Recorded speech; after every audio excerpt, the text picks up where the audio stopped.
Baik, Assalamualaikum warahmatullahi wabarakatuh dan selamat malam semuanya.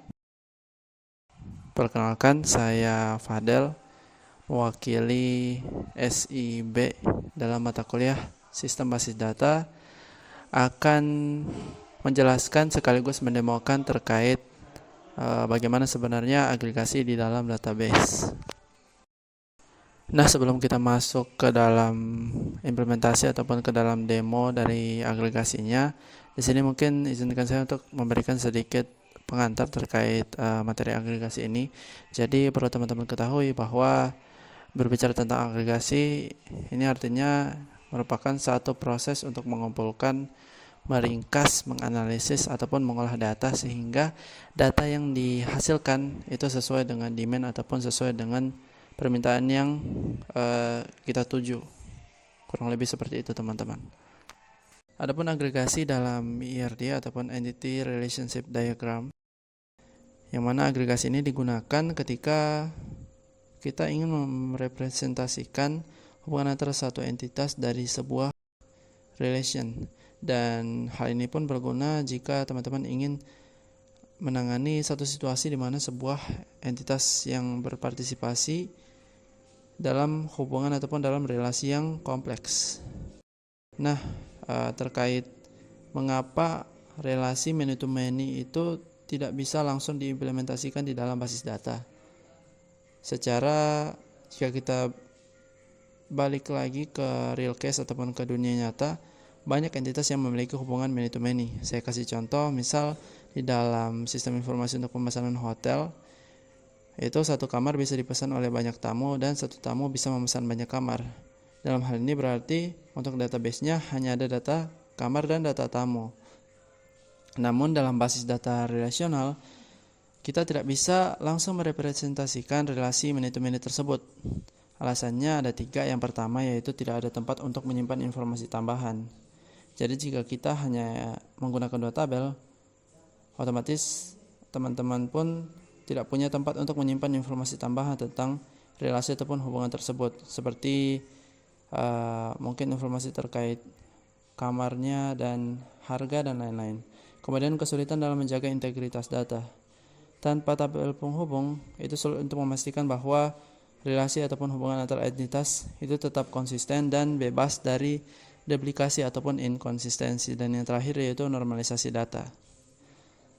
Seperti yang kita sudah ketahui bersama bahwa salah satu prinsip dalam desain database ataupun desain basis data itu adalah normalisasi, yang tujuannya untuk mengurangi redundansi dan meningkatkan integritas data. Sedangkan relasi many to many tanpa tabel penghubung itu melanggar prinsip ini. Nah, solusi yang bisa teman-teman pakai tentunya adalah menggunakan junction table ataupun tabel penghubung yang memiliki foreign key merujuk ke masing-masing tabel utama, sehingga dapat menyimpan informasi tambahan tentang relasi ataupun hubungan tersebut. Untuk pengimplementasian yang akan kita lakukan pada kesempatan kali ini yaitu saya akan mendemokan terkait fungsi agregat. Yang pertama yaitu min and max untuk mencari nilai tertinggi dan nilai terendah, dan yang kedua yaitu AVG ataupun average untuk menghitung rata-rata nilai. Yang ketiga yaitu count untuk menghitung jumlah baris ataupun deret yang ada pada tabel database, dan yang terakhir yaitu sum untuk menghitung total nilai. Untuk langkah-langkahnya, teman-teman bisa mulai dengan membuka aplikasi XAMPP-nya terlebih dahulu. Kemudian teman-teman nyalakan modul Apache dan modul MySQL. Setelah itu, teman-teman bisa klik menu shell untuk menyalakan command prompt dari XAMPP. Dan selanjutnya ketikkan perintah cd mysql/bin untuk masuk ke direktori MySQL. Lanjut dengan perintah mysql/u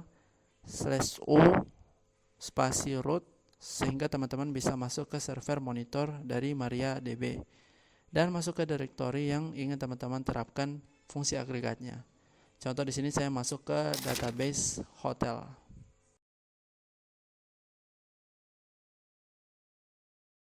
Selanjutnya kita akan mengimplementasikan terkait fungsi agregat.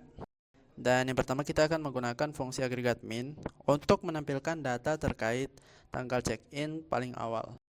Dan untuk komennya, teman-teman bisa langsung ketikkan komen select spasi min, kemudian buka kurung, check underscore in, tutup kurung, spasi s, spasi tanggal, underscore check-in, underscore terawal, spasi from, spasi reservasi, dan ditutup dengan tanda semikolon atau titik koma. Untuk output yang akan diberikan yaitu sesuai dengan namanya, tanggal check-in terawal, yaitu pada tahun 2025, bulan 5 dan di tanggal 1. Selanjutnya masuk ke komen yang kedua atau fungsi agregat yang kedua, yaitu kita akan menggunakan fungsi agregat max untuk menampilkan data terkait tanggal checkout paling akhir. Teman-teman bisa langsung saja memasukkan komen select spasi max, kemudian buka kurung, check underscore out, tutup kurung, spasi s, spasi tanggal, underscore checkout, underscore terakhir, spasi from, spasi reservasi, dan ditutup dengan tanda semikolon.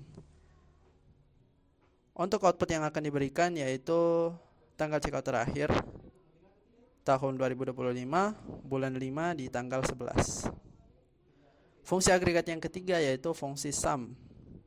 Kita akan gunakan untuk menampilkan data total seluruh hari menginap dari semua reservasi.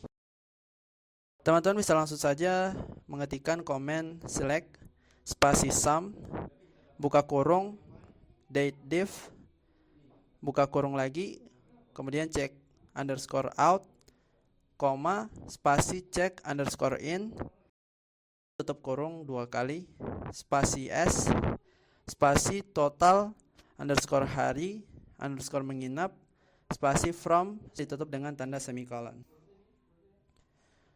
Untuk output yang akan diberikan yaitu rata-rata durasi menginap sebanyak 1 hari 16 jam atau sekitar 40 jam atau 2400 menit. Selanjutnya fungsi agregat yang terakhir yaitu fungsi agregat count. Kita akan gunakan untuk menampilkan data terkait jumlah reservasi per status pembayaran. Dan untuk komennya, teman-teman bisa langsung saja ketikkan select spasi status underscore pembayaran, koma, spasi count, buka kurung, kemudian tanda bintang, tutup kurung, spasi s, spasi jumlah, spasi from, spasi reservasi, spasi group, spasi by, spasi status underscore pembayaran, dan diakhiri dengan tanda semikolon. Untuk output yang akan diberikan yaitu hasil perhitungan status pembayaran, tabel terkait hasil perhitungan status pembayaran. Yang belum lunas sebanyak 2 pembayaran dan yang sudah lunas sebanyak 4 pembayaran. Itulah implementasi terkait fungsi agregat di dalam MySQL menggunakan aplikasi XMPP. Saya Fadel, pamit undur diri. Terima kasih telah menonton video ini dan sampai jumpa. Wassalamualaikum warahmatullahi wabarakatuh.